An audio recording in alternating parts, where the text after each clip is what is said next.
everybody, what's good? And welcome to Hip Hop and Barbershops. This is the first show of its kind, but it will not be the last because we're going to be coming at you all with the information about hip hop, information about barbershops, and we just going to kick it real live. I am your host, or one of your hosts, B Styles, the anonymous nobody. You know, and of course, to my left is my man, Dr. Boogs. What's happening, party people? It's yours truly, Dr. Boogs the Barber, your co-host.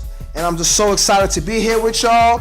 I'm a business owner, entrepreneur, but most importantly, I'm an 80s baby, born into the hip hop culture.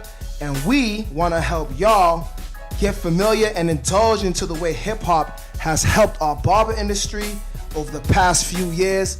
I want to kick it to my man, Will. Will, where you at? What it do? This is your boy, Will, aka VA. I am the music industry liaison for Hip Hop and Barbershops. What is going on in the world of hip hop and how barbershops play a role in the expansion and the conversations that take place in barbershops that pertain to hip hop. It's the music that's played inside the barbershops. So, you know, we're going to bring it to y'all. That's right. And not only the music, we're going to be introducing and getting into retrospect about the artwork. It's the swag. It's the dress. It's the way you communicate with each other. When you communicate to everybody else, it's just how you are. Hip hop is everything, and everything is hip hop. Right. Introducing words into the vernacular. That's what we're going to do. You know, just like hip hop does. You know, it'll take a small phrase, next thing you know, it's a song. Or it's a dictionary. There it is, all the time. All the time. But we're going to bring y'all the good news for sure. And you're going to learn a little bit more about us in the process as well. You know, because I know you're already wondering, what in the world do you mean by the anonymous nobody? Well, keep watching, keep tuning in, and you will find out. You might be wondering, who is Dr. Boogs the Barber? Keep tuning in. Keep your ears open, because we are going to give you objective insight of how we think hip-hop has helped the barber industry and every other industry possibly grow and expand, and how everything is cultivated off of hip-hop. Absolutely. Will, what you got? So within hip-hop, first off, I am not a barber. I am a music producer.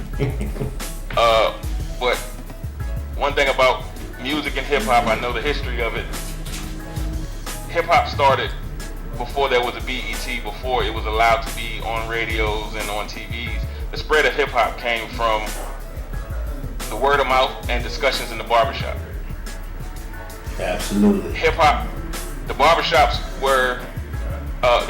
was where music in general, not just hip-hop, where the discussions happening about who was the best singer here or who was the best singer there, and for a lot of older music, such as hip-hop, outside of the barbershop was where you had your quartets and all of those things happening, where people were showing off their talents before they had an opportunity to show them on the TV screen. And all of us have experiences from every generation with hip-hop and how it actually, hip-hop and how we had the discussions about our current favorite artists at the time. We had those discussions inside of the barbershop. Oh, no doubt. Those debates go on pretty much every day inside barbershops. You know, who's better, Tupac or Biggie? You know, who's a better producer, Premier or Dre? You know, those kinds of conversations happen all the time in the barbershop. And also, what takes place in the barbershop is also like information. If there's a party going on, if it's a show coming to town, if some new designer has come out with something that, you know, for the hip hop community, you know, people talk about that. I mean, it's so much to this culture. You know, it's not just about rapping. It's about, you know, DJing. It's about graffiti. It's about dancing, break dancing. You know, it's like we got to bring the culture back. And that's what we're going to try to do from behind this desk and on our other sets. We're going to try to bring all that good news to the folks. Dynamite. Speaking as the barber, views on part of this wonderful team. The barbershop, that's the beauty of the barbershop. It gives you that freedom, right?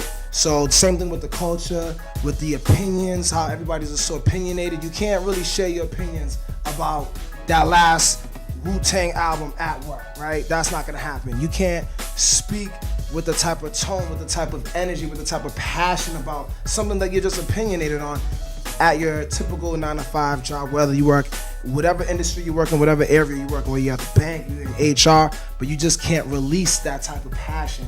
That's why that barbershop is that community gathering place where you don't have to always get a haircut when you're at the barbershop. You just come, you get information, you can speak the way you want to speak to people that come from your same background and other backgrounds as well. And that's how everybody can learn from each other. And that's the beauty of hip hop, because like I said, it's the art, right?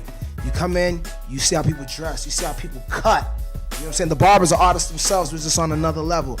There's musicians that come. There's freehand artists, spray paint artists. There's so much talent that comes to the barbershop, and with that talent, people come with opinions and they come with views. And that's why the barbershop has been able to just flourish with the commercialization of barbershops and how hip hop has always been in the barbershop, like Will said. But with the commercialization of barbershops and beauty being on the forefront and those dope hairstyles being in movies, people saying, yo, who did Nas's haircut? Who did Ludacris's haircut? Who did this haircut? Now, that kind of brought light to the barbershop. So I'm truly grateful for that, because I've definitely been able to be a beneficiary of the whole movement. Absolutely. And you know what? When I really think about it, you know, it was in the barbershop that this whole show, the whole ideas about all these things came to fruition, you know? And Exhibit A.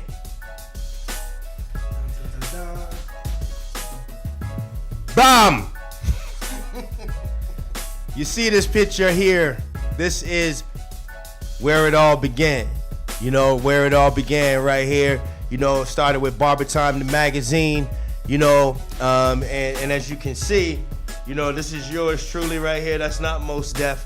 That is B Styles, the anonymous nobody right there. You know, and if you peep the scarf, it's the same one. That's right. I don't go out and buy a whole bunch of new stuff. I just know how to do it a little bit. That's all. That's all. But if you can see, that's our super producer, you know, with his Paul Pierce jersey on back there, Mr. Ian Davis, you know. So this is what it was, man. This is where it all started right here, you know, and this is just like a continuation of what Ian was trying to build from the very beginning. And, you know, we're thrilled to be a part of this, and I can't wait to continue to do the shows and bring in guests and bring in a whole bunch of information to folks, because this is going to be fun. It was all a dream, pun intended. Absolutely, absolutely. So, Will, as the producer and music maker of this team, you know, tell the folks a little bit about what that process of making music is like for you. For me, it's like breathing, Doc. Like, it's what I do day in and day out. It's nothing like coming across a new artist, R&B artist with vocals, or discovering that dope MC who he's not even trying to be an artist. You just happen to walk past him, you know, on the sidewalk, and he just spitting some flame, you know, and being able to grab him and throw him behind the microphone and be like, hey, I got this beat, jump on it. The process is different all the time. That's another reason why I like it. It's not cookie cutter, you know, not for me anyway. I produce all different genres of music, so being able to use the music as an expression of how I feel currently is very therapeutic for me. You know what? Music is therapy. You know what? Again, music is therapy for sure. Sometimes the barbershop is therapy for people. But you know what? We're going to take a break. And when we come back, we're going to come back with more of this discussion and also hip hop and barbershops. We'll be back in a moment.